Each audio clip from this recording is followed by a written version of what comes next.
Hello, a very good morning, my dear students of Finance 18.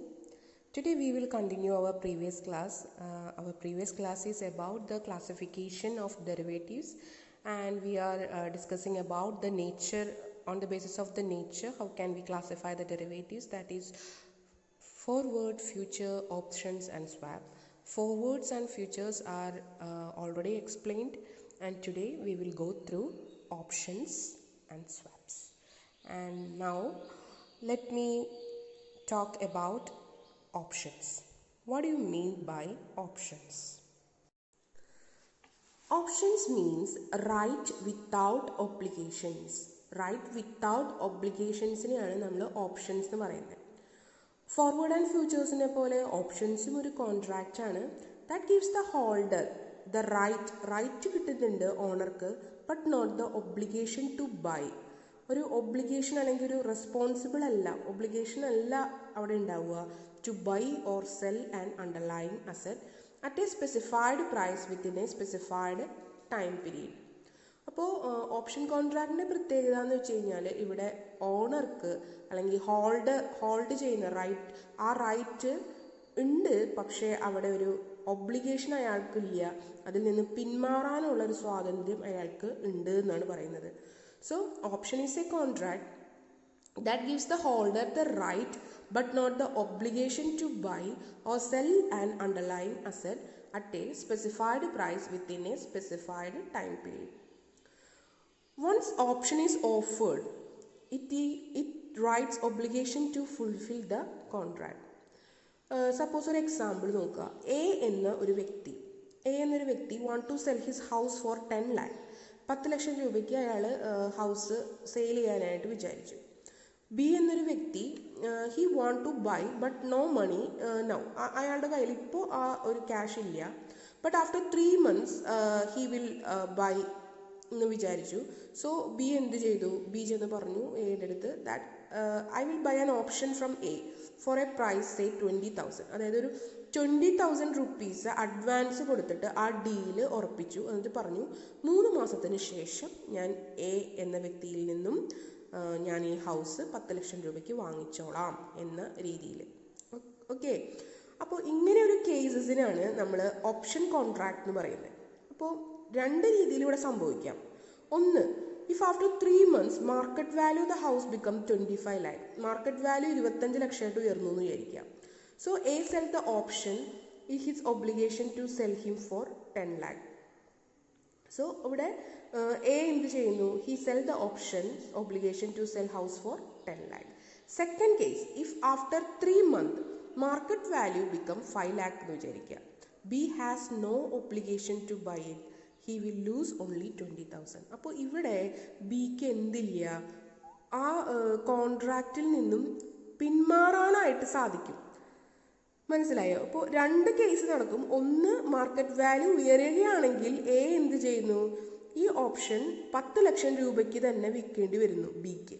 പക്ഷേ ഇവിടെ market value കുറയുകയാണെങ്കിൽ becomes 5 lakh ആണെങ്കിൽ എന്ത് ചെയ്യുക? B has no obligation. അവിടെ ബിക്ക് ഒബ്ലിഗേഷൻ ഇല്ല വാങ്ങാനായിട്ട്. ബിക്ക് അതിൽ നിന്ന് പിന്മാറാവുന്നതാണ്. അവിടെ ബിക്ക് നഷ്ടം വരുന്നത് എന്ത് മാത്രമേ ഉള്ളൂ? അഡ്വാൻസ് കൊടുത്ത തുക 20,000 മാത്രം ഉള്ളൂ. മനസ്സിലായോ? സോ ഇങ്ങനെ ഒരു കേസസ് ആണ് ഓപ്ഷൻ കോൺട്രാക്റ്റുകളിൽ വരിക. ഓക്കെ, സോ ഇവിടെ ബയ്യർ ആരാണ്, റൈറ്റർ ആരാണെന്നുള്ളതാണ്. Buyer who buys the option, he has the right to buy or right to sell. Right ആണ്, ബട്ട് നോ ഒബ്ലിഗേഷൻ. അവിടെ ഒബ്ലിഗേഷൻ ഇല്ല, റൈറ്റ് മാത്രമുള്ളൂ. അതിൽ നിന്ന് പിന്മാറാൻ ബയ്യർക്ക് പറ്റും. സെല്ലർ അല്ലെങ്കിൽ ആ writer who sells the option ആണ് നമ്മൾ റൈറ്റർ എന്ന് പറയുന്നത്. He has the obligation. No obligation അല്ല, ഹി ഹാസ് ഒബ്ലിഗേഷൻ. അതാണ് ഓപ്ഷൻ്റെ പ്രത്യേകത. Okay, got it? ഓക്കെ, അപ്പോൾ സ്ട്രൈക്ക് പ്രൈസ് എന്ന് പറഞ്ഞു കഴിഞ്ഞാൽ ഇവിടെ ഓപ്ഷൻ പ്രൈസ് എന്നാണ് പറയുക. And option means the right without the obligation. ഇനി അടുത്തതാണ് സ്വാപ്പ്. സ്വാപ്പ് എന്ന് പറഞ്ഞു കഴിഞ്ഞാൽ എന്താണ്? What do you mean by? അപ്പോൾ സ്വാപ്പ് എന്ന് പറഞ്ഞു കഴിഞ്ഞാൽ it is based on David Ricardo's comparative advantages theory. David Ricardo എന്ന ആളുടെ കമ്പാരിറ്റീവ് അഡ്വാൻറ്റേജസ് തിയറിയിൽ ബേസ് ചെയ്തിട്ടുള്ള ഒരു കോൺട്രാക്റ്റ് ആണ് എന്തെന്ന് പറഞ്ഞു കഴിഞ്ഞാൽ സ്വാപ്പ് എന്ന് പറഞ്ഞു കഴിഞ്ഞാൽ. So swap is an agreement between two parties to exchange a series of cash flows over a period in the future. It is an exchange contract between two parties for two instruments of different yields, interest rates and currencies. ഇതൊരു agreement ആണ്. രണ്ട് parties തമ്മിൽ ഒരേപോലെ ആവശ്യങ്ങളുള്ള രണ്ട് parties തമ്മിൽ ഇവിടെ cash flows ആണ് നമ്മൾ ട്രേഡ് ചെയ്യുക. ഒരു എക്സ്ചേഞ്ച് കോൺട്രാക്ട് എന്ന് തന്നെ ഇതിന് പറയാം. ഇറ്റ് ഹാസ് ടു ഇൻസ്ട്രുമെൻറ്റ്സ്, രണ്ട് ഇൻസ്ട്രുമെൻറ്റ്സ്, ഡിഫറെൻറ്റ് ഈൽഡ്സുകൾ, different interest rates and different കറൻസീസിലാണ് ഈ ഒരു എഗ്രിമെൻറ്റ് നമ്മൾ ക്രിയേറ്റ് ചെയ്യേണ്ടതായിട്ടുള്ളത്. സോ സ്വാപ്പ് എന്ന് പറഞ്ഞു കഴിഞ്ഞാൽ നമുക്കിതൊരു ബൈലാറ്ററൽ എഗ്രിമെൻ്റ് ആണെന്ന് പറയാം. ആൻഡ് ഇതൊരു കസ്റ്റമൈസ്ഡ് ആണ്. And also the over the counter exchange ആണെന്നും നമുക്ക് ഓവർ ദ കൗണ്ടർ രീതിയിലുള്ളതാണെന്നും നമുക്ക് പറയാൻ പറ്റും. ബൈലാറ്ററൽ മീൻസ് ഇവിടെ 2 പേഴ്സൺസ് ആയതുകൊണ്ട് തന്നെ അവിടെ ഒരു കസ്റ്റമൈസ്ഡ്, അതായത് പേഴ്സൺസിൻ്റെ ആവശ്യങ്ങൾക്കാണ്, ആ രീതിയിലാണ് നമുക്ക് കോൺട്രാക്റ്റ് മേക്ക് ചെയ്യാൻ പറ്റുന്ന ഒരു ഫ്രീഡം ഉള്ളതാണ് അവിടെ. ആൻഡ് ഓവർ ദ കൗണ്ടർ എന്ന് പറഞ്ഞു കഴിഞ്ഞാൽ എക്സ്ചേഞ്ച് നിർബന്ധമല്ല. പേഴ്സൺസിന് തമ്മിലും എന്ത് ചെയ്യാനായിട്ട് പറ്റും? പേഴ്സൺസിന് തമ്മിലും അവർക്ക് കോൺട്രാക്റ്റ്, സ്വാപ്പ് കോൺട്രാക്ട്സ് നടത്താവുന്നതാണ്. So it's a combination of forward ആണ്. And also a long dated forward contract ആണ് സ്വാപ്പ് എന്ന് നമുക്ക് പറയാൻ പറ്റും. എക്സാമ്പിൾ പറയുകയാണെങ്കിൽ ഇപ്പോൾ രണ്ട് വ്യക്തികൾ, ഒരാൾ ഇന്ത്യൻ ആണ്, മറ്റൊരാൾ ഒരു അമേരിക്കൻ ബിസിനസ്മാൻ ആണ്. അപ്പോൾ രണ്ട് വ്യക്തികൾ അവരുടെ രണ്ട് രാജ്യങ്ങളിലായിട്ട്, ഇന്ത്യൻ ബിസിനസ്മാൻ അമേരിക്കയിൽ ബിസിനസ് നടത്തുന്നു, അമേരിക്കൻ ബിസിനസ്മാൻ ഇന്ത്യയിൽ ബിസിനസ് നടത്തുന്നു എന്ന് വിചാരിക്കുക. സോ അങ്ങനെ ഉണ്ടാവുമല്ലോ മൾട്ടിനാഷണൽ കമ്പനീസിന്, അല്ലെങ്കിൽ അവരുടെ ആവശ്യങ്ങൾക്കായിട്ട് ഒരാൾ അമേരിക്കയിലും ഒരാൾ ഇന്ത്യയിലും അവരുടെ സ്വന്തം കൺട്രീസിലല്ലാണ്ട് അവർ താമസിച്ച് അവർ വർക്ക് ചെയ്യാമെന്ന് വിചാരിക്കുക.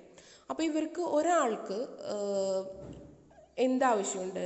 അവിടെ ട്രേഡ് ചെയ്യാനായിട്ട് ഇന്ത്യൻ ബിസിനസ്മാന് അമേരിക്കൻ ഡോളേഴ്സും, ഇവിടെ ഇന്ത്യയിൽ അമേരിക്കൻ ബിസിനസ്മാന് ഇന്ത്യൻ റുപ്പീസും ആവശ്യമുണ്ടെന്ന് വിചാരിക്കാം. അല്ലെങ്കിൽ അപ്പോൾ അങ്ങനെ ആകുമ്പോൾ ഇവർ തമ്മിൽ അങ്ങോട്ടേക്കും ഇങ്ങോട്ടേക്കും, ഇവർ പ്രസൻറ്റ് എവിടെയാണുള്ളത് അവർ ഇതിൻ്റെ ക്രെഡിറ്റ് അങ്ങോട്ടേക്കും ഇങ്ങോട്ടേക്കും എക്സ്ചേഞ്ച് ചെയ്യാണ്. അതായത് നിൻ്റെ ബാധ്യത ഞാൻ ഏറ്റെടുത്തോളാം, എൻ്റെ ബാധ്യത നീ ഏറ്റെടുത്തോളൂ. അപ്പോൾ അങ്ങനെ ഒരു ക്യാഷ് ഇൻഫ്ലോസ് തമ്മിൽ നമ്മൾ അങ്ങോട്ടേക്കും ഇങ്ങോട്ടേക്കും എക്സ്ചേഞ്ച് നടത്തുമ്പോൾ അവിടെ രണ്ടുപേരുടെ ആവശ്യങ്ങൾ നടന്ന രീതിയിൽ നമുക്ക് സ്വാപ്പ് കോൺട്രാക്റ്റ് ചെയ്യാനായിട്ട് സാധിക്കും.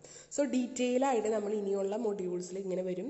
സോ ഇത്രയും വിചാരിക്കാം, ഒരാളുടെ ആവശ്യം രണ്ടുപേർക്കും കമ്പാരിറ്റീവ് അഡ്വാൻറ്റേജ് ഉണ്ടാവുകയാണ്. അപ്പോൾ ആ കമ്പാരിറ്റീവ് അഡ്വാൻറ്റേജിനെയാണ് നമ്മളിവിടെ എക്സ്ചേഞ്ച് ട്രേഡിലൂടെ നടത്തുന്നത്. സോ അങ്ങനെയുള്ള ബൈലാറ്ററൽ ആയിട്ടുള്ള, കസ്റ്റമൈസ്ഡ് ആയിട്ടുള്ള ആൻഡ് ഡിഫറെൻറ്റ് ഈൽഡ്സിലുള്ള, ഡിഫറെൻറ്റ് ഇൻട്രസ്റ്റ് റേറ്റ്സിലുള്ള, ഡിഫറെൻറ്റ് കറൻസീസിലുള്ള ഒരു എക്സ്ചേഞ്ച് കോൺട്രാക്റ്റാണ് എന്ത്? സ്വാപ്പ് എന്ന് പറഞ്ഞു കഴിഞ്ഞാൽ. ഓക്കെ, അപ്പം മീനിങ്, ജസ്റ്റ് മീനിങ് എന്താണ് ഫോർവേഡ്, ഫ്യൂച്ചറിൻ്റെ മീനിങ് എന്താണ്, ഓപ്ഷൻ്റെ മീനിങ് എന്താണ്, ആൻഡ് സ്വാപ്പ് എന്താണ്, ഇങ്ങനെയുള്ള 4 കാര്യങ്ങളും പഠിച്ചു വയ്ക്കുക. And I hope you will understand about the classification of derivatives on the basis of the nature and on the basis of trading mechanism. Trading mechanism എന്ന് പറഞ്ഞു കഴിഞ്ഞാൽ എന്തൊക്കെ വരുന്നുണ്ട്? ഓവർ ദ കൗണ്ടറും അതുപോലെ എക്സ്ചേഞ്ച് ട്രേഡിനും വരുന്നുണ്ട്. ദെൻ അടുത്ത ഒരു ബേസിസ് എന്ന് പറഞ്ഞു കഴിഞ്ഞാൽ നമ്മൾ പഠിച്ചത് എന്തായിരുന്നു? ഓവർ ദ കൗണ്ടർ, എക്സ്ചേഞ്ച് ട്രേഡും കഴിഞ്ഞാൽ നമ്മൾ പിന്നെ പഠിച്ച ക്ലാസിഫിക്കേഷൻ കമ്മോഡിറ്റി ഡെറിവേറ്റീവ്സും ഫിനാൻഷ്യൽ ഡെറിവേറ്റീവ്സ് ആയിരുന്നു. കമ്മോഡിറ്റി ഡെറിവേറ്റീവ്സ് എന്ന് പറഞ്ഞു കഴിഞ്ഞാൽ 2 രീതിയിലാണ്, ടാഞ്ചിബിളും ഇൻടാഞ്ചിബിളും. ഫിനാൻഷ്യൽ ഡെറിവേറ്റീവ്സ് എന്ന് പറഞ്ഞു കഴിഞ്ഞാൽ അത് എന്തൊക്കെ വരാം? ഇക്വിറ്റി ഡെറിവേറ്റീവ്സ് വരാം, വെതർ ഡെറിവേറ്റീവ്സ് വരാം, ഇൻട്രസ്റ്റ് റേറ്റ് ഡെറിവേറ്റീവ്സ് വരാം, ഇൻഡെക്സ് ഡെറിവേറ്റീവ്സ് വരാം. Okay, I hope you will understand about the class. If you have any queries about the class, you can ask me through our WhatsApp group. Okay, thank you.